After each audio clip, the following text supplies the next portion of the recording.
hop in. Welcome back. Hope everybody had a good summer. Was able to catch up on some family time. I know I sure was. But it's good to be back to football. Be back here at St. Thomas Sports Park with our team and get working. Just wanted to update on a couple roster things here before Coach and some of the players come out.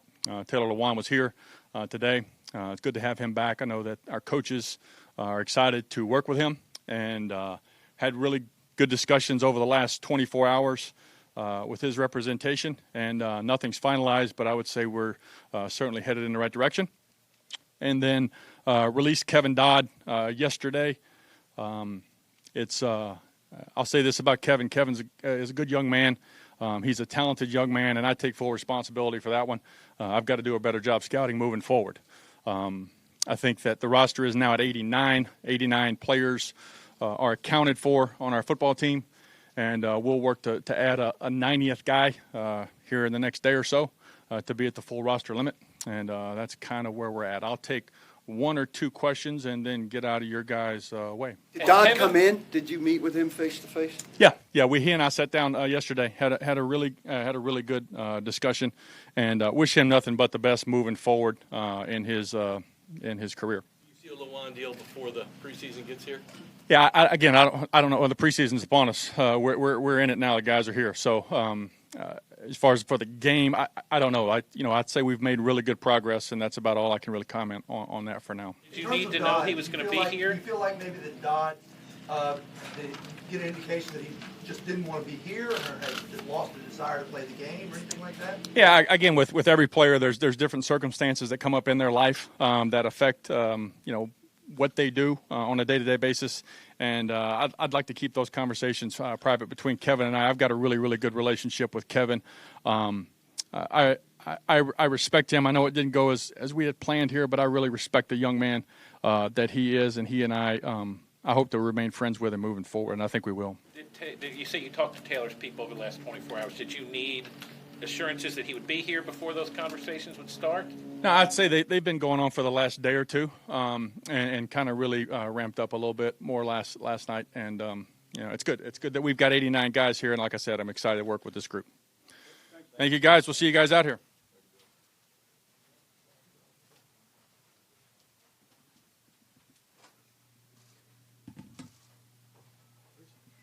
Hey, guys. Good. How are you? Hi.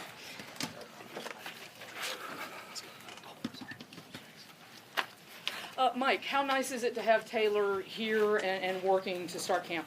It's great to have everybody here. We got 89 guys accounted for. Most of those guys ran today. Some of them didn't, but that's for reasons that they're working through stuff. And then it was good to get the young guys in here with the quarterbacks and a few of the players that didn't finish the off-season program. So, we got 89 guys that are accounted for, and Taylor's one of them. Anticipated good health beyond Conklin. What are you looking like for practice tomorrow? Yeah, I think we'll see here with Todd how things played out with the run test. But happy to report that everybody passed. Everybody completed the required running that we'd asked them to do. So it looked pretty good. That's just the first step of our journey. We got to be able to come together as a team and start practicing, and that's going to start on Thursday. I think Rashad's good to go. Still waiting to see. We'll evaluate him. He's in a process of continually being evaluated, and when Rashard's ready, I know he's frustrated, and I think that anytime you're dealing with certain things with your body, I think that players become frustrated, and that's my job to try to make sure that they stay the course and they do the rehab and they do what Todd's asking them to do, and our strength staff. Because you can get frustrated. I don't want anybody here to get frustrated if the injury rate in our game is 100%. Everybody's going to get hurt. We're going to have to deal with the injuries, and we're going to have to get the next guy ready to go. So, Rashard's, when he's ready, he'll be out there. What's the hope at this point for Conklin? I think just to continue his rehab, I think it's really good. Seeing him in here, it's allowed him to focus on really his body, his training, his lifting. And not have to worry about really doing anything with his legs or running. So he looks really good. He looks like he's in shape. Now we're going to start the the movement stuff and the running and getting him on the field as we work our way through camp. But, right now he's on PUP, and so he won't be able to do anything as it relates to practice or walkthrough. But, he'll work conditioning and meetings and lifting and be with the team. With Taylor here, Phillips Super not dealing with it, landing him on PUP. Well, I think the one thing that Phillips done is he's played really hard throughout his career. And when you play special teams and that blocking tight end role, there's things that add up. And so, when he is able to get back out there, injuries specifically, I think that there's just some bumps and bruises that he's working through before we want to bring him out there and have him practice. Coach, how important to be distraction-free, kind of, as camp rolls on with a couple of things that have happened? We're going to have to deal with all types of distractions. I think that whether they're player-related, family-related, whatever it may be, there's always going to be something, So I don't want to, lose sight of the fact, because we're always going to have to deal with some sort of distractions. Our players, our coaches, everybody in this building is going to have to deal with something. And if we have to understand that we're professional enough to do our job, that when we come in here, hopefully we've been able to, as an organization, to make everything outside of this building as easy as possible for our players, whether that be financial education, family, working with our therapists, working with Dr. Sheila. So we're trying to provide all those things that when they come into our building, they can concentrate on football. We know that there's going to be distractions along the way. I know you're still waiting on Rashard, but how you kind of rate your receiving core heading into training camp? How do you like the group as a whole? Well, I'd say the first 2 days of the guys that were here, that would be the 4 rookies and Corey. I'd say there was a lot of improvement over the 5 weeks that since we last saw them. It was good to see these guys work a lot of drills with Rob, one-on-one drills, individual drills, catch the ball from Marcus and Blaine and Luke. And so I think that those guys really took a big step over the course of 5 weeks, and hopefully we can get it to continue. But that's really all I have to go on and evaluate is those 5 players over the course of 2 days. You've got the reminders out there of the things you've been talking about since the day you got here. How do you weigh guys knowing what to do against their ability to play fast, and what's the time? I don't know if I think that I have to evaluate if the players know the specific call. They know the situation. There's certain ways that you can kind of see that, and that's my job as a head coach to make sure, hey, Dean, they don't really have it. We can't move on until they have it, and let's not just check the box and say we installed it. But that could go for Marcus in a play. We may have to show him, one play against 7 or 8 coverages until he feels really comfortable about running it. And then I think the players need to be honest with me and with the coaches and say, you know what, I really don't have it. It's okay to say, hey, I don't have this. We got to slow down. We got to come back. And then ultimately, playing fast and aggressive is really the only way you can win in this league. You can't play tentative. The players are too good. And so hopefully we can combine those two things and continue to do that through training camp. Specifically with Lawan. How was Marcus's recall and his progression from the off time that you got to see? Good. I think that all those guys, like I said, all those guys that came in here early look like they took a step. And we'll find out what the next 60 guys that ran today, what they look like tomorrow. But I think it was beneficial for those young offensive linemen, the defensive linemen that we had here, the young running backs to be able to come back in here. It looked like, they were able to handle the first 2 installs that Matt and Dean covered. And I think probably the most pleased that I was with the special teams. I think that, we focused a lot on the punt first couple days, and those young players that come from college that maybe weren't on the punt team or didn't know anything about the punt team looked like they were able to handle what Craig and his guys were trying to get coached the first 2 days. Specifically, Mike, with Lawan. Trying to make this year's team? I think trying to do all the things that we talked about. I think the first thing that you should probably try to be is competitive. I think that you have to work every day to compete, no matter where you are. Take advantage of your opportunities, finish, try to do things that separate yourself, that distance yourself from another player, to try to stand out. I think versatility is a big factor, and then ultimately, are you able to take the meeting to the practice field? Are you able to take the individual drill to a one-on-one rep?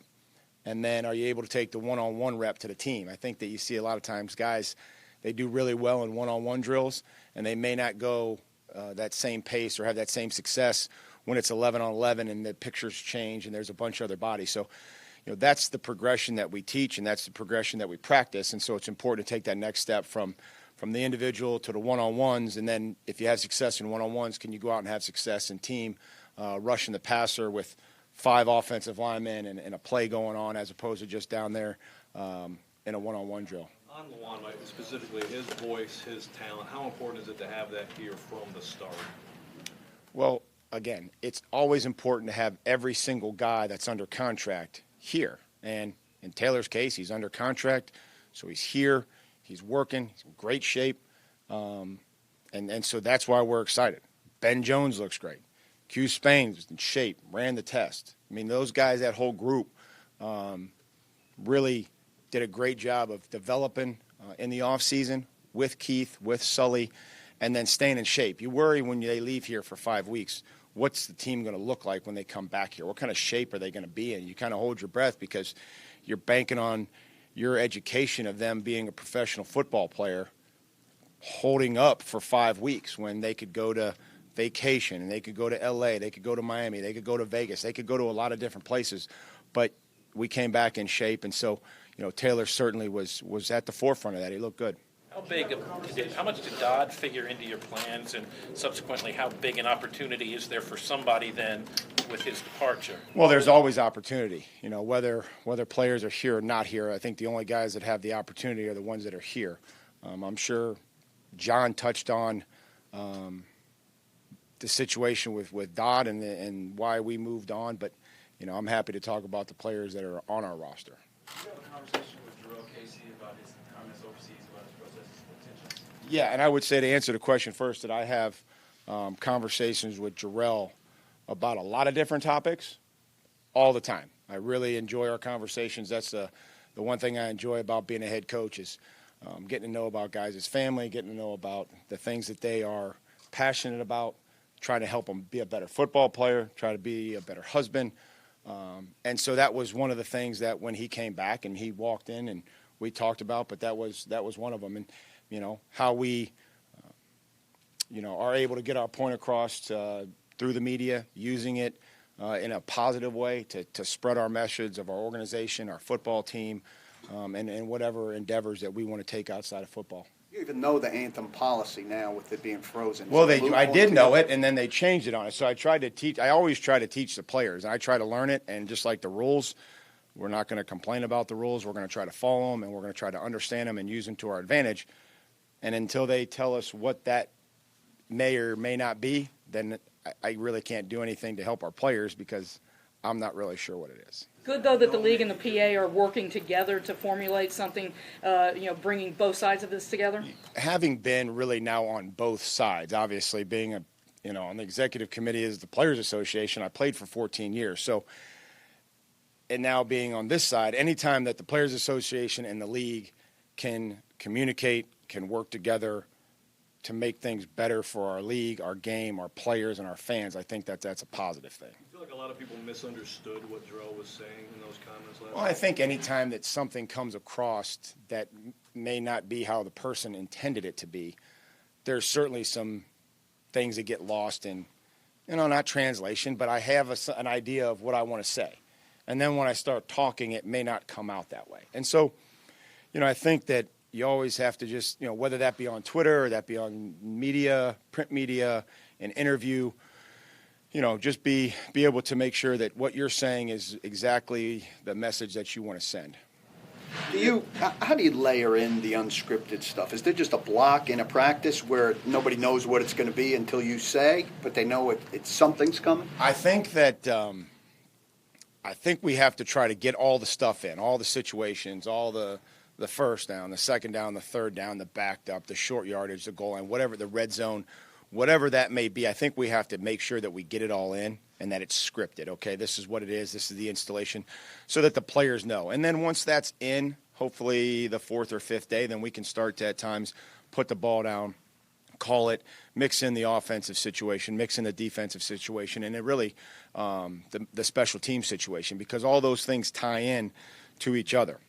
If there's a backed up punt, there's going to be another situation with what the offense may have, and depending on how much time's in the game. So we have to get them all in and make sure that, we're hitting each of those individual things as it's scripted in practice. And then once we feel good about, what it's looked like when it's scripted, I think then you can take the next step to kind of unscripting it and kind of putting it on them during the course of practice. Once you go to that, is it a complete surprise to Matt, Dean, and the players, or do they have a feeling something's coming, they just don't know what the situation No, I think is? when we say call it, they think they probably have an idea that what's going to happen, but I think the down and distances may change based on how I feel we need. If we need more third down, we need, I'll make them short of the first down and make it third down. Or if I'm like, okay, we need to keep the drive going, I'll just make it a first down. And, somebody ends up complaining and, but at the end of the day, we're trying to get something accomplished and, try to put a lot of thought into how we script the practices. What will be your approach as far as padded practices over the first week of camp? We'll go first 2 days, obviously, is the acclimatization period, and then we'll put pads on. But, doing a lot of thinking about the research that we get from the league and the majority of the injuries that occur in the first 22 days of training camp. And so being conscious of that, and we'll weigh things accordingly, and we'll kind of work through how we put pads on and if we can practice without pads and if we're able to get things accomplished. But right now we're going to try to understand where those injuries are occurring and do our best to practice fast and, eliminate a lot of collisions and by practicing smart. How much more do you find out about your team, though, right off the bat with pads? Well, I think you learn, what their focus and what their conditioning level's like, what their competitiveness is like. You learn a lot of things. You learn a lot of things that guys will show up that maybe didn't quite stand out in the spring. And then when you put pads on and things begin to get a little tougher, a little bit more physical, a little hotter, those guys that kind of have the ability to make it, they kind of stand out a little bit, and you start to separate some other guys from the pack. How was your take a couple more going into your first training camp? Good. I meant it's exciting. I meant start looking at situations and, you wake up in the middle of the night thinking about, should I call a timeout in this situation? And I'm like, now I'm really losing my mind. So it's just good to have the players back. It's very difficult for a wife and a teenage son to have a dad at home that's used to coaching football. That's not easy. It's great to have these guys back. I feel like this is what it's supposed to be. You're really the only reason you coach is to be around players and try to help them and make them better and bring a team together and start to build something. Mike, you've won 3 Super Bowls. Is this football that you're about to take on? Can they win a Super Bowl this year? Yeah, I think honestly, every team in this league can win a Super Bowl. And I know that people will scoff at that, but this season is really, this NFL season, how they make it, it's like a horse race. And I'm going to try to explain this the best way that I can, but at the beginning of a 20-horse race, or in this case, a 32-horse race, they open the gates in early September after Labor Day, and really what the horses do is they don't look to their right or their left. They look straight ahead. And there's a jockey that tries to guide them through this race, and that would be the coaching staff. And really, the horses, they don't care who's next to them. They don't care who's on the right or who's on the left and what that horse is doing. They just put their head, they look straight ahead, and they run as hard and as fast as they can. And at the end, somebody ends up getting the right break or doing the right thing late in a race or coming from back in the pack. And so really whoever's leading at the quarter pole usually doesn't end up winning.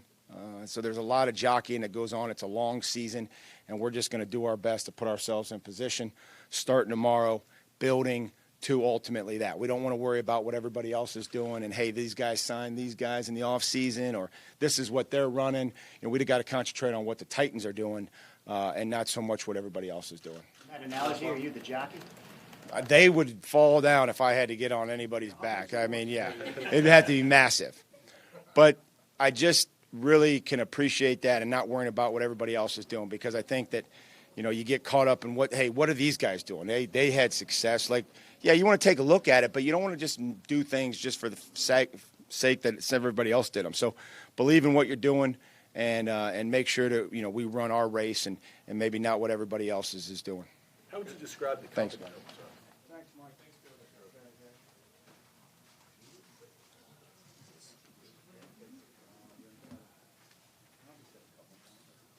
I thought. What's up, Benjamin? How we doing? Have a good break? Can't complain. How we doing? Oh, you good?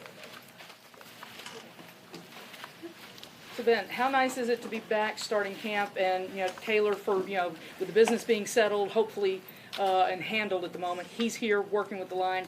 How much does that help with Jack recovering? Yeah, we got everybody in. Everybody's under contract. Everybody's back. Everybody's here doing it. Everybody came in and ran the test well, and that's all that matters. Everybody's here, and we're working and looking forward to starting camp. Were you worried about it all? Not at all. We got guys who really understand this grind and what it takes to be great in this league, and it's just the veterans back today. The rookies have been back, so everybody's done it at this point, and everybody kind of knows what camps is all about. So it's a mindset, and camp will get you if you ain't got the right mindset. How'd you compare your first season and your second season here? In the league? Here. Oh, here. It's just the learning curve. You already have the first year you're still learning the offense, and the next year you're kind of comfortable with the offense and learning that aspect of it. So the second year you can really just focus on your body and training instead of the whole mental aspect of it as much as so instead of me putting a couple hours in every day this off season just for the playbook, I can focus on doing different things for my body. How much was your elbow a factor for at least a stage of last year? Everybody has injuries in this league throughout the year, and that's with me. I'm going to play no matter what, and if I'm able to walk on that field, and I'm not going to let my brothers go on that field without me. If I can do it, I'm going to do it no matter what. And how will this offense be different this year? We're just going to go out there and grind, and we got a lot of guys who can make plays, and I'm excited to see what we can do this year. And we're just going to go out there and take it one play at a time and try to score as many touchdowns as possible. Coach Carter Coach, said. Mike was saying, seemed to single you guys out, the O-line in particular, as being in very good shape here starting out camp. Wondering if you guys did anything different from years past while you were away, or any different type of conditioning, training, anything? That's what we want to be in the best shape we could be. And he's really preached on that. We want to be a conditioned team that can last for 4 quarters and play at a high level the whole game. And I think we all came back in pretty good shape, and that's what we're looking for. You got to start camp somewhere, and we're in shape now. We got to go out and execute. Keith Carter said 80% of what he's asking you guys to do, you've done before.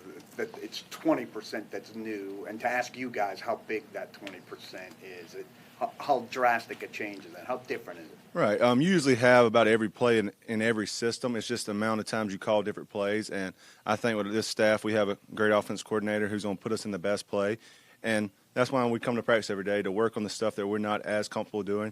So when he calls those plays in the game, we're able to execute. That 20% seems likely to put all of you on the move. You're obviously good on the move. You like plays where you get to get out and run?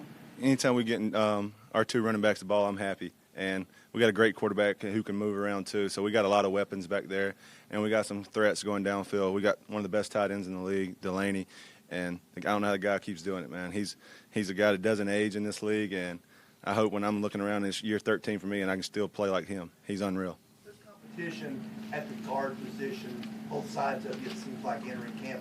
What's that like for you as you go into camp with different guys rotating in and out with the first group? This is a long process camp. You have injuries, you have bumps and bruises, so you got to go out there and grind, and the more you can work with different people, when somebody goes down during the season, because it's a long year, you're just that much more comfortable playing the guy during the season, because this is a long season for us. You're playing 20 games, counting the preseason, before you even get in the playoffs. So you want to have guys that you can trust beside you at all times. How does Derrick Henry look to you, maybe compared to when he first came in the league, and what do you think about the tandem at running back?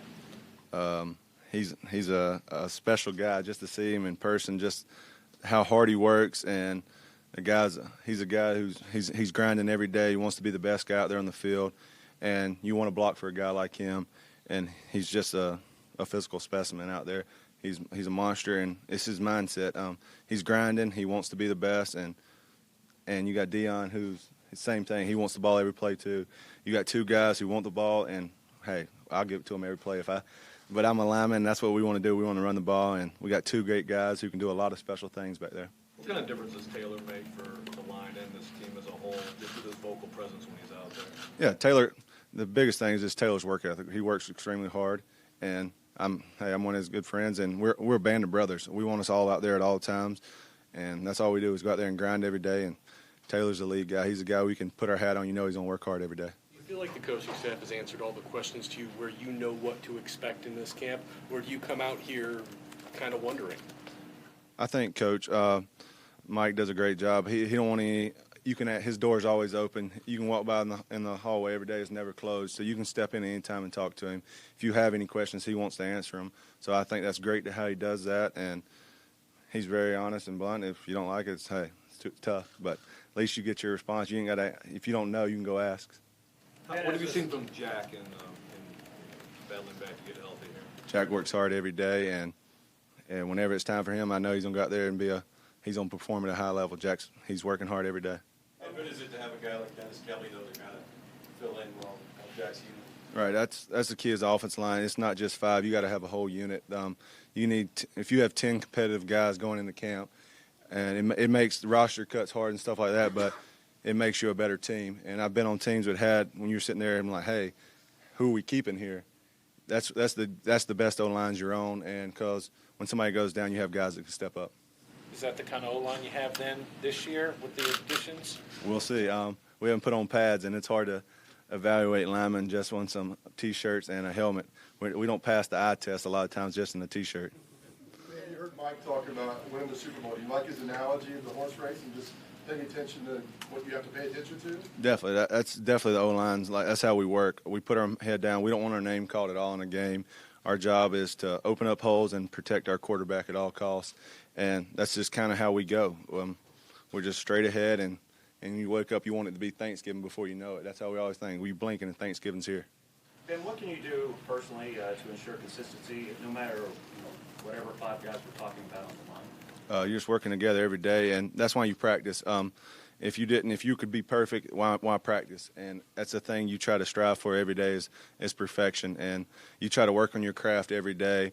If something's weak, I think our coach does a heck of a job of pointing out weaknesses and having a plan to fix that.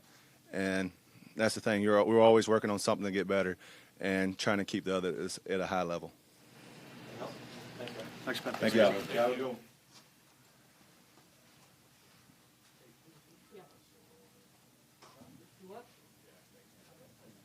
can't figure out how you put yours on.